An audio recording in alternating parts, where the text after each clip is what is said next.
Hello, I'm FGX Toycat and welcome back to the episode of my Minecraft Xbox Updated Adventures Let's Play. This is the Let's Play where I'm playing through the various updates that have come out for Minecraft on the Xbox, building stuff, killing stuff, and of course, destroying stuff. And in today's episode, I wanted to show you how much progress has been made since last week's episode, because a lot of people, they don't know the Let's Play. It's a weekly series, it's where I show you what's going on in my survival world. A lot of the big projects start here, a lot of the big projects maybe even end here. It's just, the weekly update on what's going on in the survival world. And in the last week, I've been doing a lot of Never Fortress destruction. We started the project last week, and since then we've made some really good progress. Like on this end, it's harder to see, like, okay, there's a lot of removed blocks here, but you can see from pretty much this point forwards, we've removed every single last trace of the Never Fortress. It's pretty crazy, actually. We have these big hallways where wither skeletons spawn sometimes, where ghast spawns sometimes, where blazes just randomly appear. It's a very strange place, and it's kind of a cool thing in my opinion. So yeah, this is what I've been up to in the past week since the last episode, and I wanted to, because last episode we focused on a build which I was just starting, on, and I figured it'd be kind of cool to show you one of the big projects which I'm just about to finish, actually, or finish my, I guess, attempts at turning into a big project, because, yeah, one of the biggest, I guess one of the first big projects on this channel was I decided my desert wasn't a desert in Minecraft. I had a desert that wasn't properly working, and my goal was to destroy the desert, to make it not a desert, and to cover it, like to remove all the sand from it, so that the blocks in the biome match the actual biome itself. And surprisingly, removing all of the sand from a desert is actually, again, it's a much harder task than you would actually assume. You'd assume, like, okay, so you're in the desert, must be really easy to just, like, get rid of all that sand with a shovel. But I used torches at first, and then I switched later to a shovel, and it takes a really long time because deserts be really big, and there's a lot of sand you have to get through. So, yeah, well, basically, I have a lot of torches in my desert, partially because I just wanted to get rid of all the sand, and that was one of the easiest ways. Pro tip, if you have a bunch of sand on one block, you can get rid of it with a torch. But there's also the fact that at some point, if you do something for long enough and it's distinct enough and it shows up in enough videos, people start to recognize it as a key part of the world. Like, oh yeah, for some reason Toycat has that desert which he's covered entirely with torches. And it's kind of funny because, again, the original point of the desert was to be like, hey, we're going to keep some deserty things that aren't really deserts in there. Like, I built a giant desert pyramid, I built an actual desert pyramid, I built a cactus farm, things that only really make sense in a desert but don't require it to be dry and deserty. And then for the rest of it, I decided, let's replace every single block with some torches. And you can see how that's roughly gone. There is a lot of torches in this desert, but recently I realized, a lot of people love seeing all the torches, but they question, like, so why is it that they get less around the outside? Is there some method to that madness? So one of the things I wanted to do is have a very clear area where every single block is going to be covered by torches. Like, every single one of these blocks, I want to make sure is covered by a torch. That's a thing I'm working on, or have been working on, I should say. It's a lot more torchy than it was recently, maybe you can tell. But one of the things I also want to do is make sure the entire desert is lit up. One of the fun side effects of having torches on pretty much every block, or as we go further out on every, fifth block or whatever, is that we should have very few creepers and other mobs spawning here, which means this can be a really great nighttime, daytime area. A place where, no matter what time of day it is, it's still going to be daytime, and therefore you're not going to expect to see zombies and skeletons, etc. And I feel like that's a cool place to have in the world. Rather than having a sand biome, I effectively am going to end up with a torch biome, which again, I don't know when I need to use it, but it's better than having, again, a sand biome that doesn't actually work as a sand biome, because, in case you're curious as to what it means for a desert not to work, it rains here. When it rains in the desert. One of the coolest bits about having a desert, in fact, probably the only cool bit about having a desert, besides sand, if that's your thing, is the fact that when, nighttime comes, when rain comes, it doesn't rain in deserts, because there's not enough precipitation. It's like real life, like deserts don't have, rainfall very often. Fun fact, actually, because I love fun facts on this channel, Antarctica is actually a desert, and I never used to understand, like, what that meant. Like, are you just getting technical with me? But it's because there's so little rainfall in Antarctica, like, it's very, there's not much moisture in the air because, it all gets frozen. I mean, it's a bit more complex than that. But, yeah, there's Antarctica is actually a desert, and, yeah, maybe you didn't realize that until just now. And also curious as to how we got so many torches. It's a much harder tip to do on Bedrock, but if you just place a torch at just the right second after, again, it's breaking every single time, but you can remove all of the sand. And the cool thing about that, as opposed to using a shovel, say, is that the thing lasts much longer. So yeah, that's what we're doing today. We'll be doing a lot of torch placement till we run out of torches. And in the meantime, I wanted to talk a little bit about what I've been up to in the past week, because as well as being a cool way to keep up to date with the survival projects and whatever's going on, it's also, the weekly, like, so, what's going on in the world of Toycat? And in the world of Toycat this week, let's be real, you might be able to even spot it in my voice right now. just a little bit, but you know, my voice has been real bad this past week, which is, you know, as a YouTuber, is like, you know, the one thing you don't want, right? Like, oh yeah, you know, you can give me I don't know, like some disease, like, you know, it would suck if I had, you know, like, I don't know, breathing problems, or it would suck if I, you know, was so sick that it hurt me to wake up or to see lights. But you know what's way worse? When I can't talk, because that's kind of a lot of the point of this YouTube channel, right? In particular, I've been really motivated this entire week, like the day before my voice started being bad, and then all of the days off it. Like, there's a bunch of videos I've been like, yeah, it'd be really cool to make that. I've got a really fun idea. Like, you know, if you want to hear one just off the top of my head, it's like, you know, it'd be fun to make a video about things that make you rich in Minecraft and just make fun of people who are like, you know, yeah, you know, I'm really cool because I can do this, that. I think it'd be kind of fun to make a thing about, you know, what makes you rich in Minecraft and just goof around with it, because, you know, goofing around is what makes the world go round. I mean, that's objectively not true. But, yeah, you get the point that, like, I've been having all these sorts of, like, oh, yeah, this would be a fun idea. Can't do it, though, because I can't properly record it. And there's something beautifully tragic about that. Maybe it's just me, but it's like, yeah, you know, your motivation seems to be the highest when you can't do something. There's something about every person. I don't know why this is true, but people seem to like the most what they literally can't have in any given moment. Like, when you're told that something's not possible, you seem to want it a little bit more. It seems to be, at least, like a tragic part of the human condition.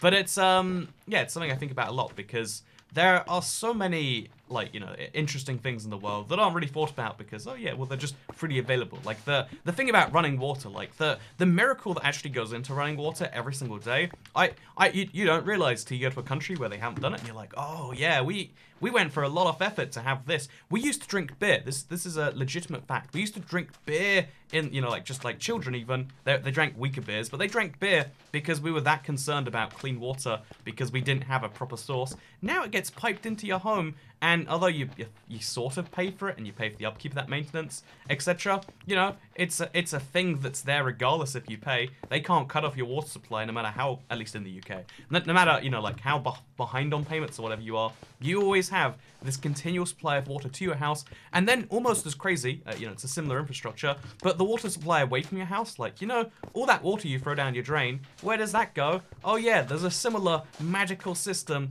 that takes all the water away, because it's not enough for us to invent a system where water can magically come to your house. We also have to invent a system where we take it away too, because again, the beautiful duality of, like, you know, the thing you value more is something being taken away from you than being given to you. At least it seems, right?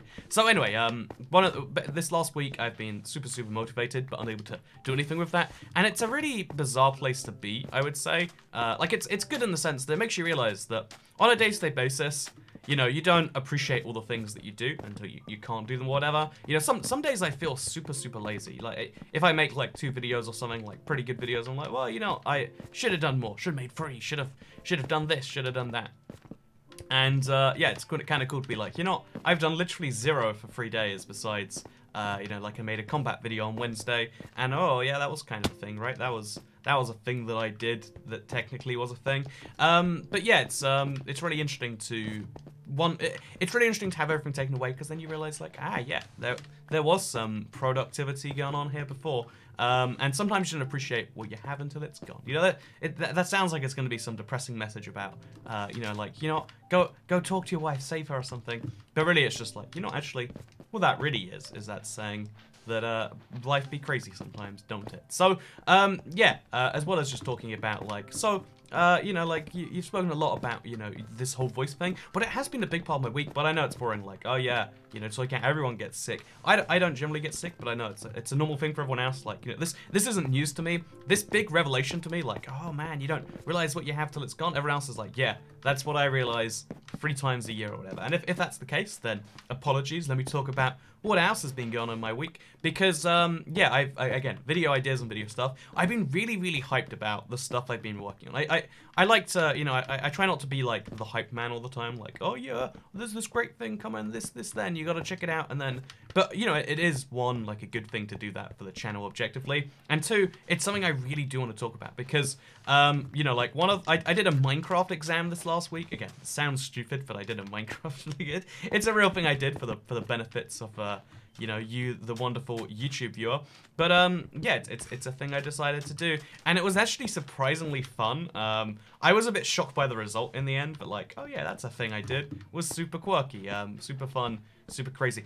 Doing this whole Never Fortress destruction on the past week has actually been super fun as well. So yeah, I've been having a really good time playing Minecraft. I haven't been able to record as much of it, but what I have been playing is like, it's been feeling top notch at least. So that's always a good sign, right? Like, I think when you do anything creative-wise, whether that's, you know, making YouTube videos, whether that's painting, whatever it is that you do that feels, you know, again, I'm using the word creative just to be simple here, but when you do something that is broadly in the creative world, it's really hard to kind of measure, or like, you know, it's hard to measure improvements. It's hard to know for sure when you're getting better or worse, and you know, when you're doing good or bad, or lazy or not lazy. Because again, when you work in a coin factory, every coin you produce, that's an output. When you work in the video factory, some days it's better for the, you know, for the output to make nothing, and that's crazy to, you know, kind of compare and contrast by comparison. So yeah, I went to the business factory today. I made one business, and that was a kind of exciting thing.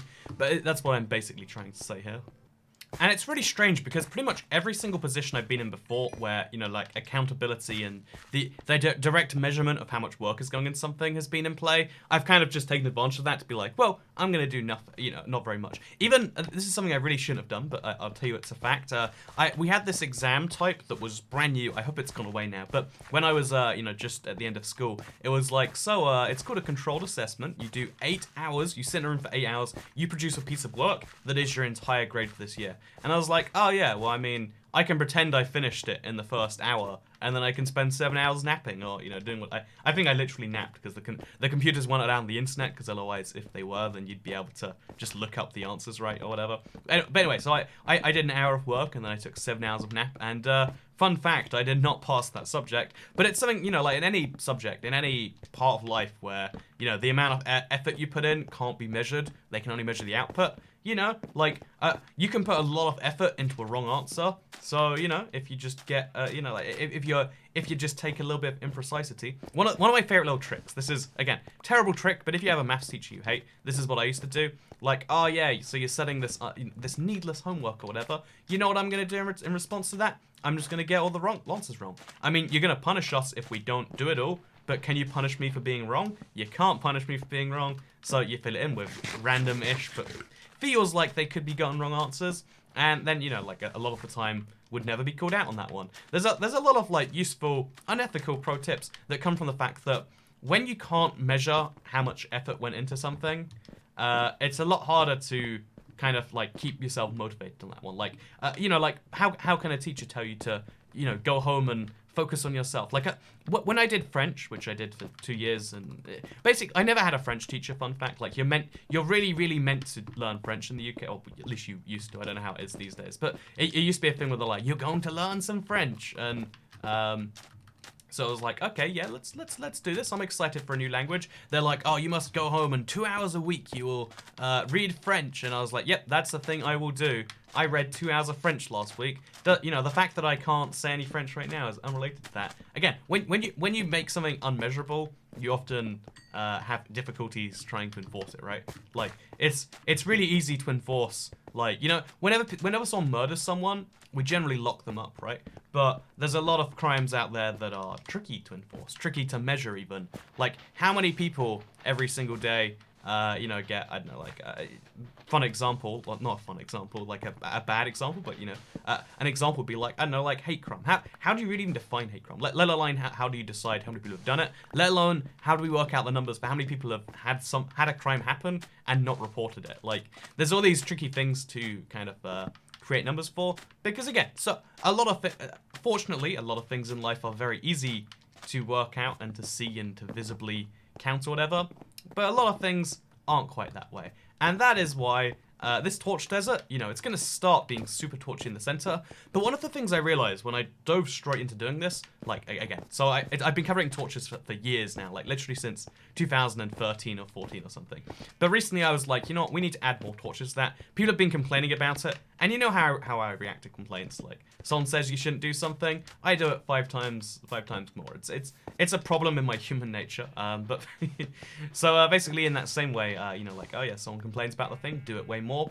So you know, someone complained about the desert being like, so why do you need so many torches in your desert? I saw a few comments like that, and I was like, you know what, that's enough. That's enough for me to decide. We need more torches in the desert. This needs to be even more deliberately, you know, very much out there clear that this is a thing that is being done as a statement. So yeah, the goal here, just in case you're curious, is we intend to have this entire desert, you know, part here entirely covered, and then as it goes from there, it radiates out, and there are fewer torches. You know, the number of torches goes down slowly as we radiate out from that center. And yeah, that's a thing that I've been working on the past week. It's really such a draining task, though. It's such a so.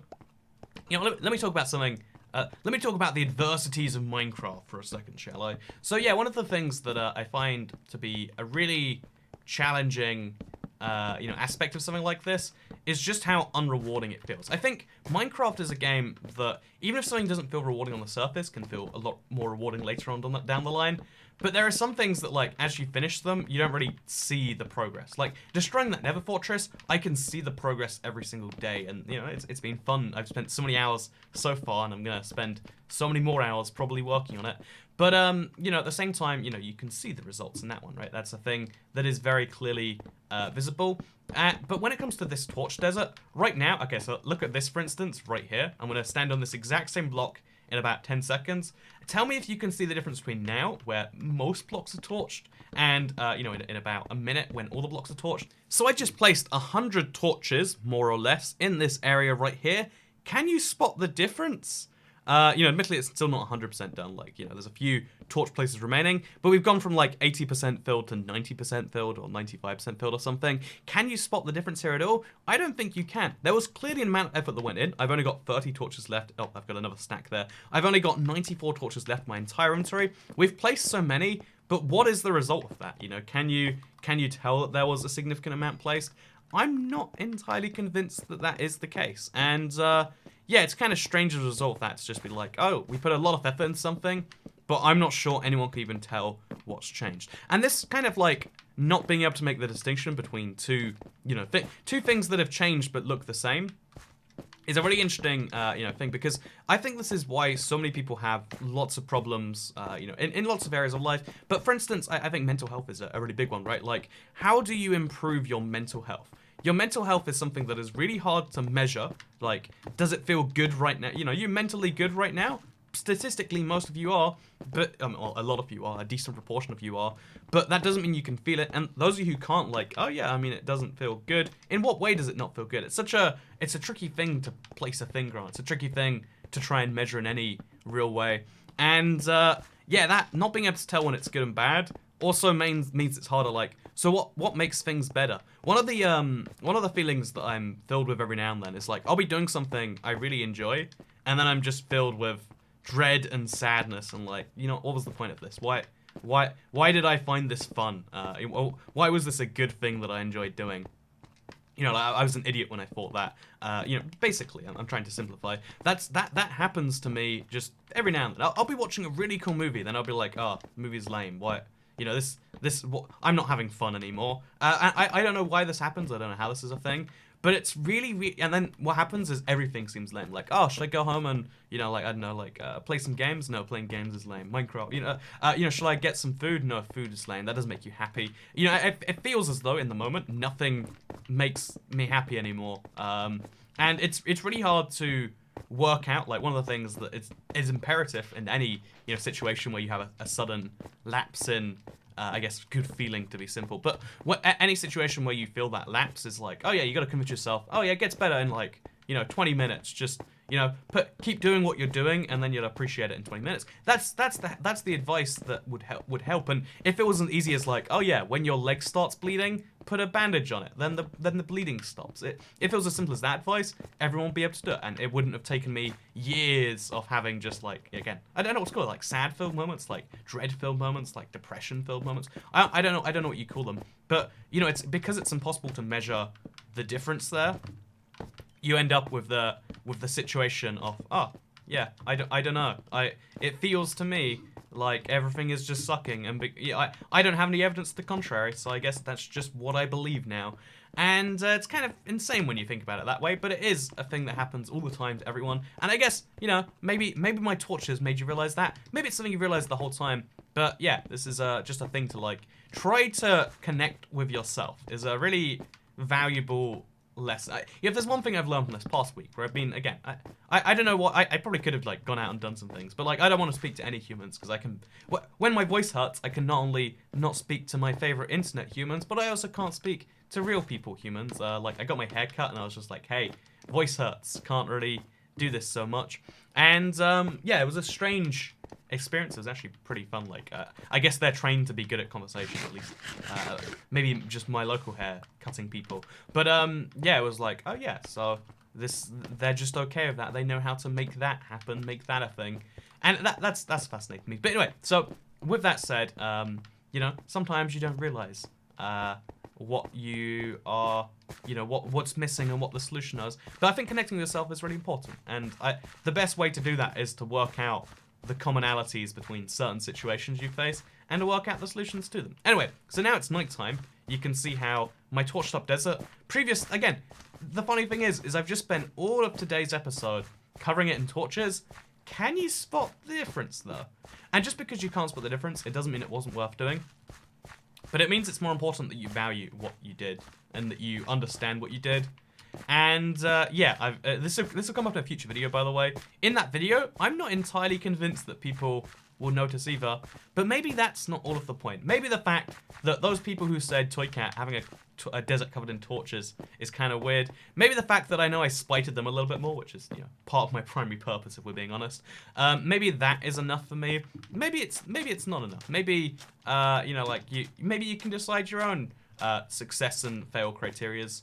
That's the beautiful thing, isn't it? The fact that at some point you think there is an objective way to succeed or fail in life, but the reality is you can determine that yourself.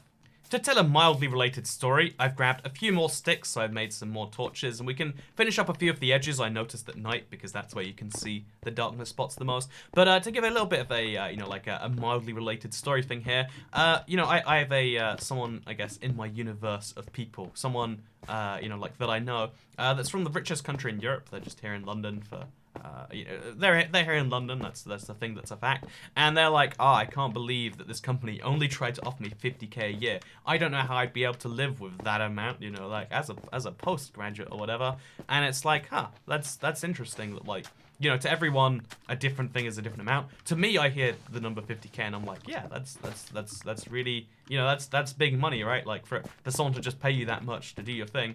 But depending on, you know, what you expect a different amount. And that's cool because it's both cool because it means you can just lower those standards if you want to. Like, oh yeah, actually, you know, that is a huge amount. But it also means you can raise your standards as much as you want. Like, life is a challenge where we set our own difficulties.